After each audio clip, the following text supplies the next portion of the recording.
my point is, when we listen to the stories of entrepreneurs, a lot of those stories are pretty extreme. And a lot of times when I hear them, I'm like, well, my problem ain't that big. If you made it out and if you learned from it and you became more because of it, man, I might be all right.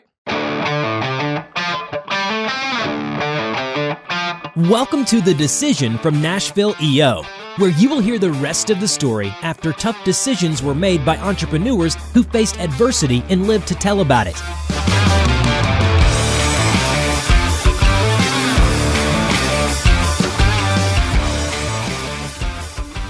Hi, Robert Hartline here with EO Nashville, entrepreneur organization, and I have a very special guest. Right. El Presidente. El Presidente. Ah, Bill. In the building. What's up? What is going on? Hey, man, glad to be here, man. I'm feeling good.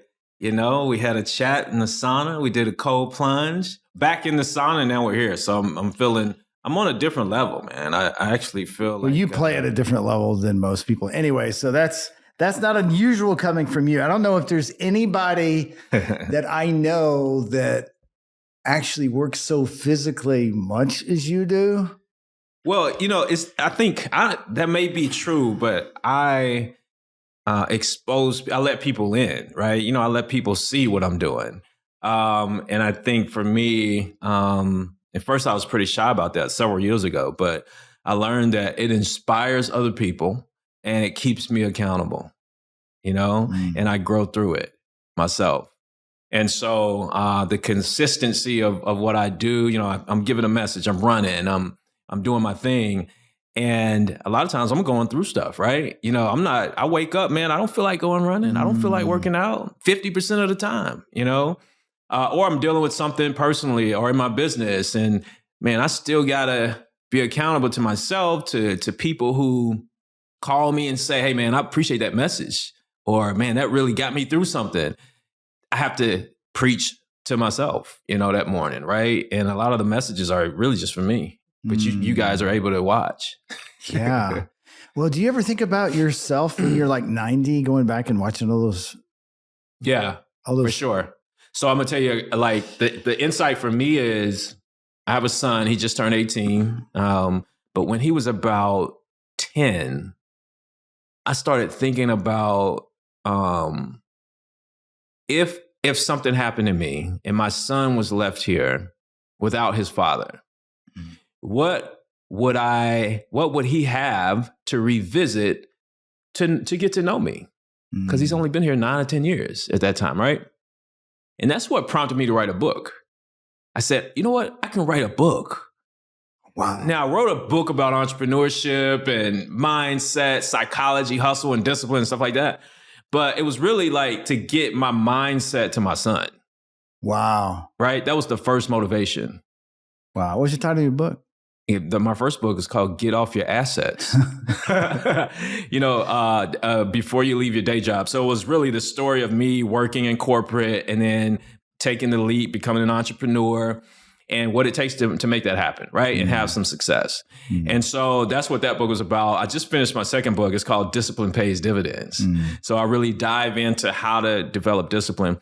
But to my point, the reason I wrote the book is for my son. And secondly, I thought, well, I can leave him all this content too. You know, I can start doing all these videos. And like, if I'm not here, all you got to do is go to YouTube and see all my content and know me and get to know me. And he can revert back to that when he's 90. You know what I'm saying? You just made me think about how amazing would it be if you got a video from your dad when he was exactly how old you are right now. Like if you could follow your own father through. Oh, that's crazy. Because I don't know about you, but it was just in the last year that I've recognized that my dad has been going through things my whole life. Yeah. But I only saw that version of dad. Yeah, exactly. But he was a lot more complex than I was even able to witness. Yeah. Right. Because we think them so one dimensional. Right. But I mean, think about just in the last 8 years of your life, you've probably had a lot of transformation. Oh, 100%. Yeah.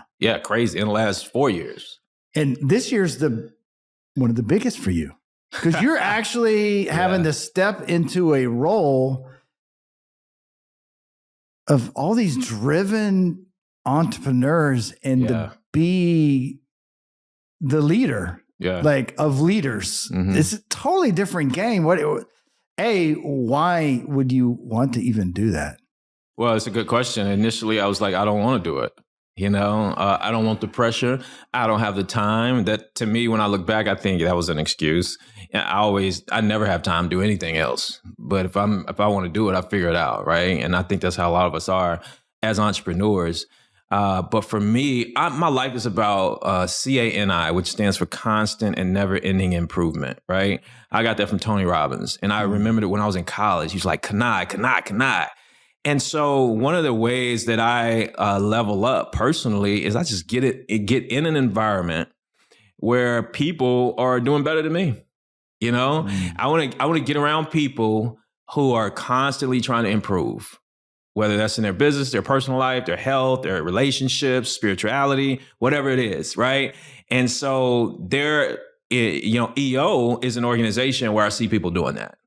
And that's what I love about EO, because we think entrepreneurship is about business. It is, but it's much bigger than that. I think you mentioned to me earlier, like this entrepreneurial pursuit is really a spiritual journey, And so we develop as people, and the best way to develop is to get in an environment where people are always developing, because somebody's going to hold you accountable. Somebody's going to help you level up. Somebody's going to give you insight and wisdom to navigate whatever you're going through in your season. So, that's why I wanted to join. That's why I wanted to join Catalyst, the accelerator. And then my next goal was, hey, I got to get in EO. I got to get around these people, right? And so what's the next level to that? To get into leadership, right? So I wanted to get on the board. I wanted to serve on a committee. And so when I was presented with the opportunity to be president, I was like, heck no, I don't want to do that. I don't know what is that. I don't want to screw that up, right? But after some self-talk, I was like, every time you are presented with an opportunity you don't think you're ready for, you get ready, or we make it happen somehow. Yeah. And get closer to an edge. Before you get over there, what's the next edge? Exactly. So you make a decision. Which is what this whole podcast is about. What a decision is an act of saying no to something else, which maybe is a no to more time with your company or what you're building and for your own self. But what are you actually saying yes to right, by saying you're the leader going to, in this role that you're going to be in for this? Yeah. Well, the first thing is, becoming a better leader myself, right? Helping me to level up and staying accountable, right? If I'm a member and I'm not on a committee, I'm not on the board, I can be a member. I don't have to go to any social event. I don't have to, hold a meeting. I don't have to. But man, if I'm president, dude, I got to set an agenda. I got to set what's my platform? What do I want people to focus on? I got to constantly talk about it. And then I got to represent EO too, EO Nashville in the community. Right. And I felt like I was doing that anyway, but as president, the expectation is there. And so I think I'm saying yes to really holding myself accountable to a higher standard. We both are familiar with Dr. Benjamin Hart. He talks about raising the floor, right? And so for me, it's just been a matter of raising the floor and saying, hey, here's my new standard. Here's how I'm going to operate. Here's how I'm going to think. Here's how I'm going to engage in relationships or build relationships and nurture them. And so it's been a cool journey for me, because I think ultimately what's going to happen from that is, number one, it's just new opportunities for me, right? New opportunities for the organization, because I've helped our organization think differently about how we stand or our posture in the city. And then as it long term, it's going to just create a new energy and vibe for our organization as we attract new entrepreneurs. So what's the vision? Yeah. So the vision is, I'm really big on relationships, right?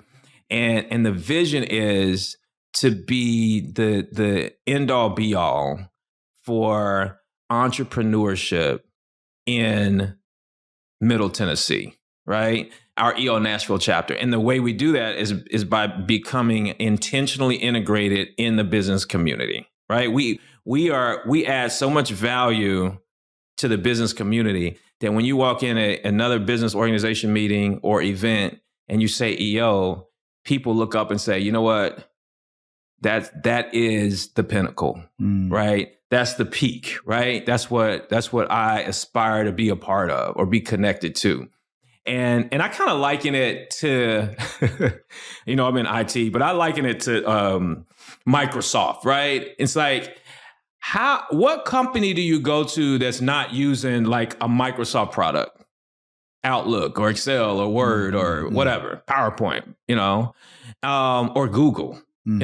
Google's just so integrated and their product does what it's supposed to do. And when you think about those companies and how they operate, you think, man, like if somebody says, hey, I work at Google, you automatically think, well, you gotta be smart. Yeah. Everybody wants to work at Google, right? Or one of these companies like that. So that's the vision, right? For EO Nashville to be integrated appropriately, knowing that, hey, that is the standard for entrepreneurship.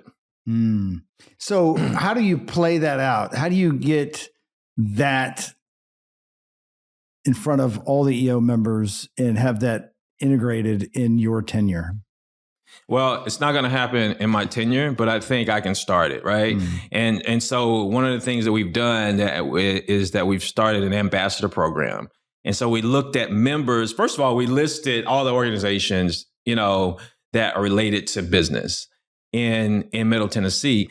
And we found out what members already are part of the organization. It could be Chamber. It could be the Rotary Club. It could be, these other organizations that so-called compete with EO Nashville, right? But hey, I'm a member over here as well. And then we figured out, hey, if these EO members were willing to be an ambassador and do 4 intentional things every year at their chamber meeting, at their Rotary meeting or whatever, whether it's wear some swag, talk about EO Nashville, invite folks out to a Catalyst info, membership info event, whatever it is, something simple, right?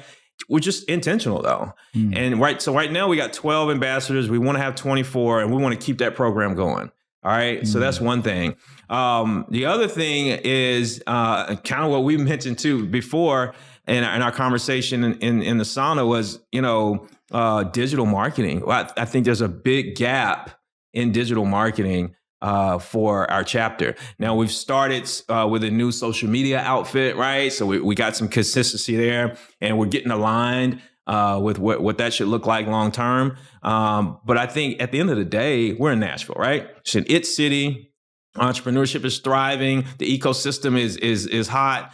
When people go online and Google or they go to ChatGPT or whatever, and they're talking, they put in entrepreneurship in Nashville, like EO Nashville should come up, right? Our events should come up. Our podcast, The Decision, should come up, right? All of these things should come up so that they can see content, learn about members, learn about who we are and what we do. And that adds to the credibility long term. Yeah. And I like how because we have a unique role and function in the city of Nashville, how business could be done. And I think if you would think about EO and how we work together as members of small forums, experiences, like how that works and how some of the very basic principles of EO should exist in how we do business with my vendors, with other people, with my employees. I think there's like standard that starts to develop because I don't know about you, but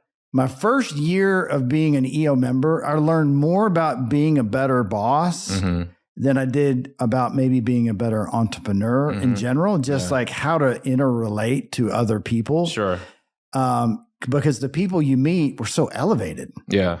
And they're so good at the things they do and just like being good at being open about things that aren't working and having real conversations. I think, because, I think I kind of been brought up by that, you don't really be very vulnerable to your employees. Right. You make everything looks great, guys, but undercover, you're like, things aren't great. Right. Yeah. But it kind of, you start to realize how powerful it is to be more open and vulnerable with even employees, and how it helps us all do better. Because once your employees realize you're a really regular person, exactly, they're all starting to be more open, more truthful with you. What's not really working in the business, and that they're hiding from you. You know. No, that's real. And we probably learned a lot of that. I did, at least from Forum, Gestalt or, Forum mindset.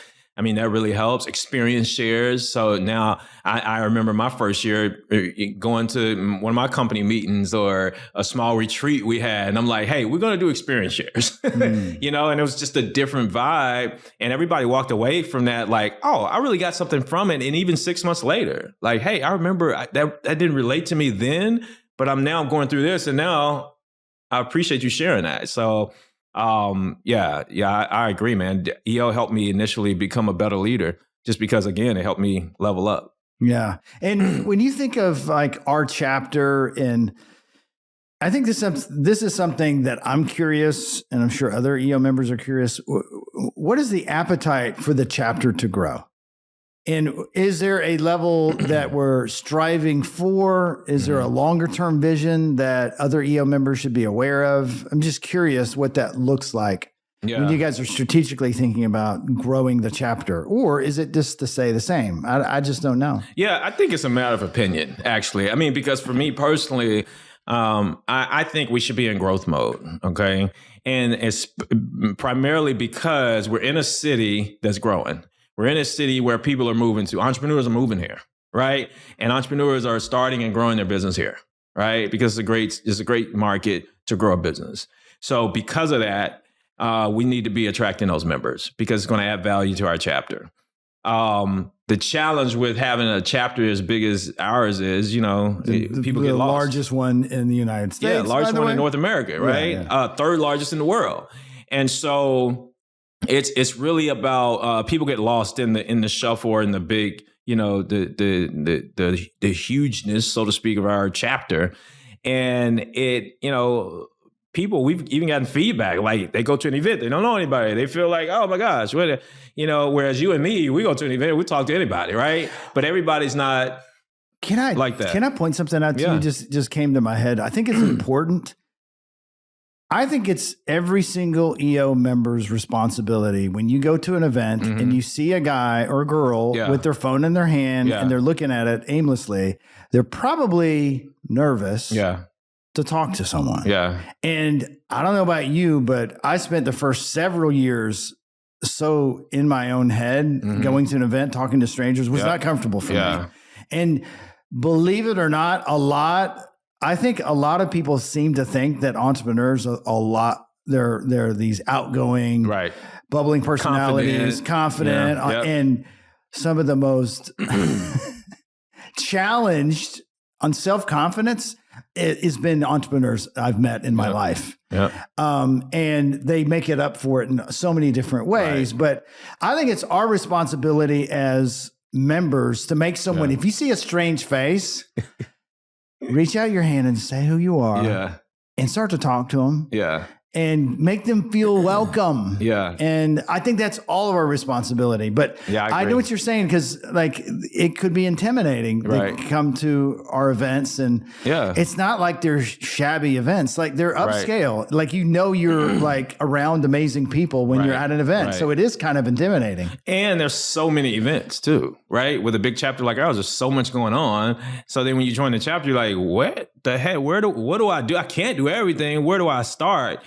And for me, like I when I first joined, I was like, look, I like to have fun. I'm going to the social events and I like learning. So I'm going to social and learning, and I'll do forum. And that's where I started, right? And and then I jumped on a committee too, or on the board. But to my point about growth as well, I think that strategically and eventually the standard will be raised for what it takes to become a member too, right? The revenue standard.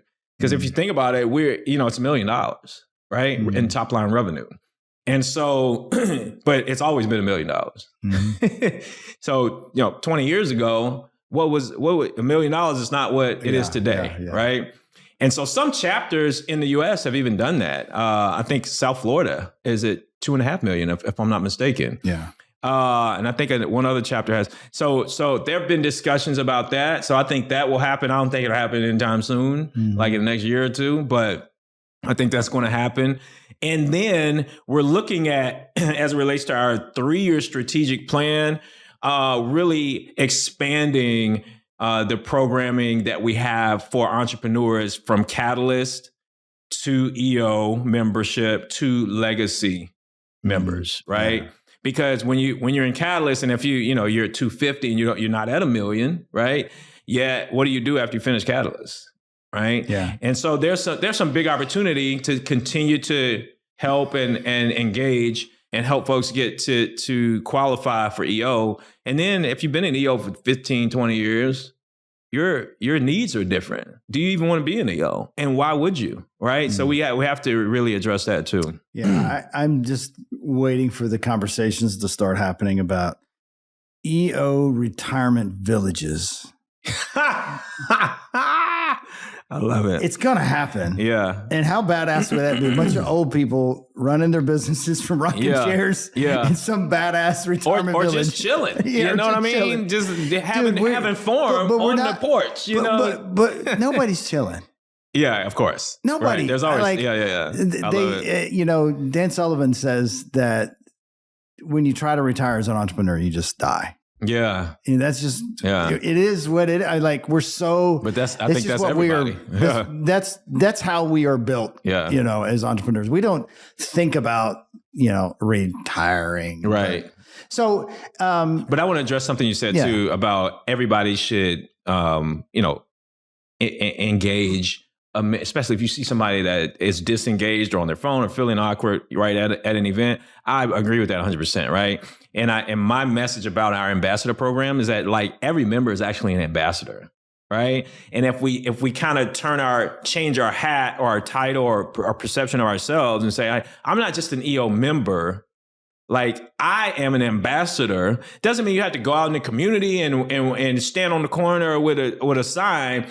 But if you have that perspective of yourself, then when you actually go to an EO event and you see somebody who is a member, by themselves, chilling, looking weird, you're like, yeah, hey, what's up, man? Right. You know what I mean? So it's a different mindset. Well, to add to that, we have a unique position in this city. Mm-hmm. I mean, we are responsible for a lot of revenue for the city. Mm-hmm. Yep. And, last summer, what was big, maybe it was 6 or 7 months ago, Acme, which is a bar downtown, got this crazy property tax bill, $500,000 and made a lot of news. And it seems to me like we are in a unique position to go to the mayor's office and say, listen, we have solved a lot of problems in our own businesses. You have kind of a PR thing going on. Yeah. Let's have a conversation with the business community on how we could make more fair and equitable property taxes for these kind of situations. Because these are odd, strange, they're taking a property value on Broadway. Right. I mean, it's out of this world, but you can't run your business with that kind of tax base. It's not, you haven't sold the building yet. Exactly. And do we want to force legacy businesses to sell? Right. Do you know who's coming in after them? Right. Is it a local business owner? Probably not. Is it owned by a big organization outside of the state of Tennessee? Probably so. Where does that money go? When you have a local business that's providing jobs, the local business owner is spending the money in Nashville. Yeah. If you bring an outside party, all the money they're collecting from all the tourists, you're going to get sales tax money, but where does the real money go? Right. Outside of the state of Tennessee. Yeah. So these are the kind of conversations that I believe that entrepreneurs that are in EO are good and well suited to be of influence to help the city. Because, a lot of city bureaucrats just don't understand business. Yeah. And they don't understand the bigger ramification, how necessary local business ownership is for the city and what it really does for the citizens of Nashville. And not only that, what does Nashville taste like, feel like? When you start to remove legacy people and you force them to sell their whatever, you're going to, add just more corporations. What are you going to look like? A bunch of corporations? Yeah. Yeah. The and Starbucks, it loses the flavor. It loses or the impact, the real impact and the organic impact it should have. But I think, we need to do some work in that area. Let me say that, I believe. And we have Day on the Hill, right? And to me, that's not that's not making a dent, right? I think what would really help is if people who are passionate about impacting like the political scene and how that, affects business would create some type of coalition, would create some type of movement or initiative so that we can either support folks in office, support folks who are running for office. We got a couple of folks running for office now, right? And or get involved, right? And so it's almost like a My EO thing. Like, hey, who's interested in XYZ? Because it's going to impact downtown or Berry Hill or whatever. Let's get behind our council person and see if we can have an effect on this whole situation. Or schools. Think about it. Yep. We could have a dramatic impact on metro schools that could literally affect all of our business in 2 or 3 years because they're graduating. Yeah. Are they going to graduate and work for us? Are they going to go off to college and we want them back here to work for us? Like, do we want to set them up to be successful, to be and stay in our town and grow Nashville? Yeah. These are kind of things I think EO could play a lot of pieces of that. No, I agree 100%. And no pressure. This is a university town. The way I think about it, and by the way, we are doing something with our ambassador program. Like, part of it is not just these business organizations, it's also universities. We actually met with the president of Fisk. We're engaged with some other universities about EO members doing a adjunct professor like program or internships, like students when obviously looking for internships, right? So why aren't they? If we have internships available at our companies, why aren't we just hiring them? And they're right here in our face, right? And so there's certain items that like are part of the ambassador program, which are not like, you wouldn't think immediately, let's get with the chamber. Yeah, that makes sense. But there's also great universities, great students, other resources, obviously at a Vanderbilt, but other schools like a Belmont and others. MTSU is another good example too. And I think you're bringing to light what we can do for our community. And I see EOs by far the best thing that's happened to me as an entrepreneur is having a community and having people that are navigating tough things. And, I've seen this running the podcast with Eric Jackson. The genesis of the decision is to tell stories of challenging times of entrepreneurship. Yeah. And whether it's going from working at Comcast, and deciding to go on your own, like, there's a decision there. Starting the business is probably one of the biggest decisions most people have ever made. Yeah. But in that, you have to hire the first person, fire the first person. You have to go through all these little challenges. And as I have been doing the podcast and Eric stepping away from being a co-host, I've been really thinking about like the next iteration of the show of who we are as a podcast, but better yet, who we are as EO in like a community of, and I think what we do inform being authentic and telling honesty and truth about challenging times and not having a bunch of people telling us what to do. Like, you've been in a lot of different community organizations in Nashville. Yeah, I don't know. I was at one this morning, this networking thing. Yeah. And they were going around and everybody's, well, I would do this and I would do that. And you're like, oh God, that's so icky. And because we are so informed of what it means to, we don't tell anybody what to do. We just listen and we talk and ask questions. And that fundamental structure has been powerful. And I think the decision for me is a way for EO to express itself outside people that don't have form and just kind of see a representation of an authentic entrepreneur, not boasting how much of a badass he is, just boasting about some struggle. that you've had to navigate, and how did you get through the other side?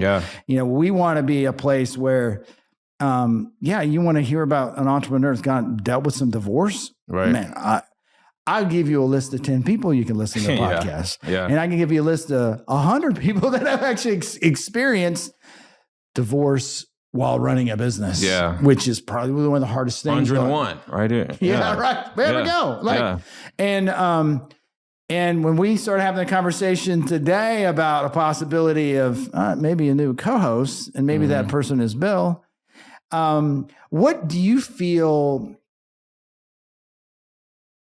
EO could use more of that the podcast we could give them? On the podcast? Yeah. That's a great question, man. It's a loaded question. But I like where you're going, and I like the whole objective of this podcast, The Decision, right? It's like share the struggle, because, people admire the highlights, but they want to know like behind the scenes story, right? And I think that, if we made it more accessible, or we got more exposure for those stories, I think that's the key. And again, I think that's part of, my digital mission, I think as president, it's like, how can, we put this podcast on YouTube, right? Again, I should be able to go to YouTube. I'm on YouTube every day. I watch all my podcasts on YouTube. I pay the fee or whatever, And so if I search for Nashville entrepreneurship, like EO should come up. EO Nashville should come up. Podcast should come up, and I should be able to hear some crazy stories about divorce, about losing a partner, about bankruptcy, about whatever. And I love, again, just like you said, man, I love the stories of somebody thinking, I'm done. My back is up against the wall. It's not going to work. I'm depressed. I'm going through XYZ, but they come out of it, because as an entrepreneur, I'm going through something. And if I can relate to that, man, I was thinking about something just 2 days ago in my business. And I was thinking about how terrible it was. And I'm just like driving down the street, man. And I get a phone call, and somebody tells me that like their mother just had a heart attack or something, and they don't know if she's gonna make it. And I was feeling down.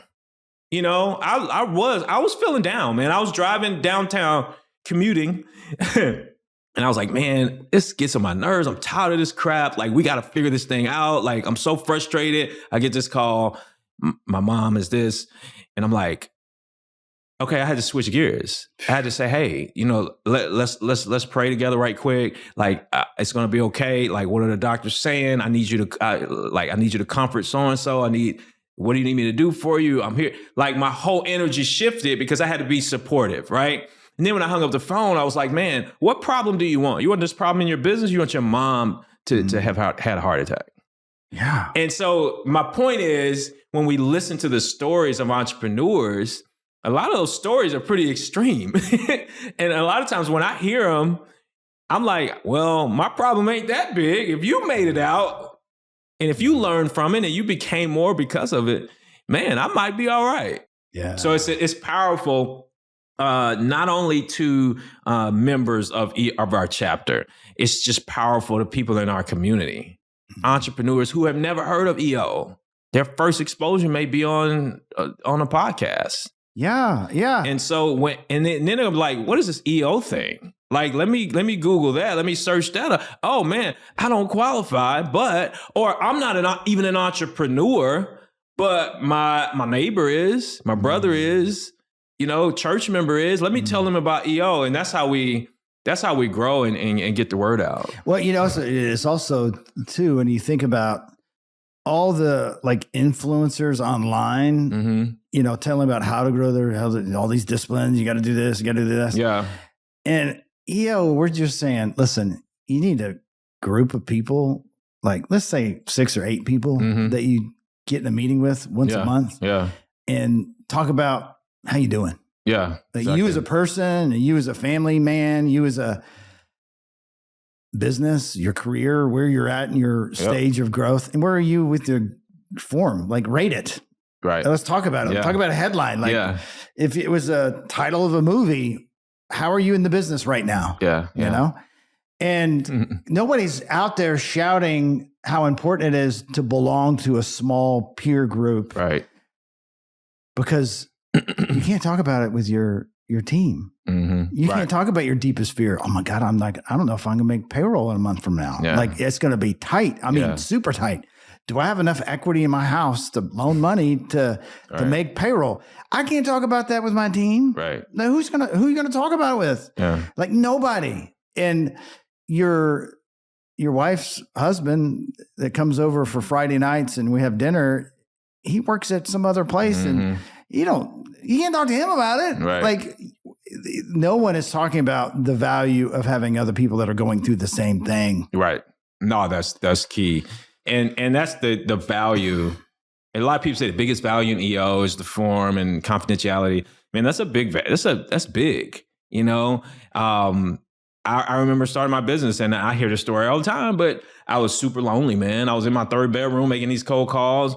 I could not talk to anybody about what I was doing. People either thought I was crazy. I just left this so-called good job. And my parent, I remember I was dating this girl at the time, and she was like, "Oh my gosh, you took 2 steps back, you know, to take 1 step forward." And I could not get her to understand, you know, but because she had the corporate mindset, which is fine, you know, but she just didn't get me, right? And so coming to EO, it was like, oh, they're all crazy. Yeah, we're saying the same thing. I was like, I mean, you can just say it. I mean, even today, I promise you, I've been in EO since 2019. Even today, I'm in meetings sometimes, and I'll say something, or I'll think maybe I shouldn't say this, and then somebody else will say it. You know, it's just like, you know, so I really appreciate that. And I think it's key either way. You know, I'm a runner, man. I run every day, right? And I've been running every day for over 4 years. And when I finally, I had set these goals consistently for every year. I want to run a marathon. I would start training, I quit. And finally one year, I was like, man, I don't care if I get injured. I'm not stopping. So I started training. But you know what I did that helped me? I joined a running group. I joined a community. Just like you're saying. I joined a community of runners. And every Tuesday and Saturday, we got together to run. And I said, I'm going to show up every Tuesday and Saturday. And guess what? They held me accountable. They told me what shoes to get. They told me how to stretch, how to recover, what to eat, nutrition, blah, blah, blah. And they also showed up and gave me some experience shares. Man, I remember, you know, when I first started, it was terrible. I didn't want to get up, man, but I just showed up, man. And that now, dude, I can't even stop running. You know what I'm saying? You can't. And so that's how, like, anything is, including entrepreneurship. Like, we need the community because people get us. People that don't run don't get it. They're like, dude, what the heck are you running for? Yeah. You know, but people who run are like, oh yeah, man, of course. You want to run right now? Let's go. Yeah, you do it because you want to get high. Yeah, yeah, that's it. That's it, dude. Thank you. Thank you for joining, for sure, and thank you for taking that leadership role. Yeah, man, I'm excited. So we're gonna do some great things, and we're gonna elevate. Let's go. Let's do it. So listen, if you are in Nashville, Tennessee, and you're an entrepreneur, and you're a little bit curious about how you could join a community of like-minded people, you can visit eonashville.com and learn how over 350 members who do $1 million+ in revenue gather every single month in what we call a forum to power through those difficult, challenging times, making important decisions. Hope you have a great rest of your week, and I'll see you next time. Thanks for listening to the Decision Podcast by Nashville EO. We'll see you again next time, and be sure to click subscribe to get future episodes.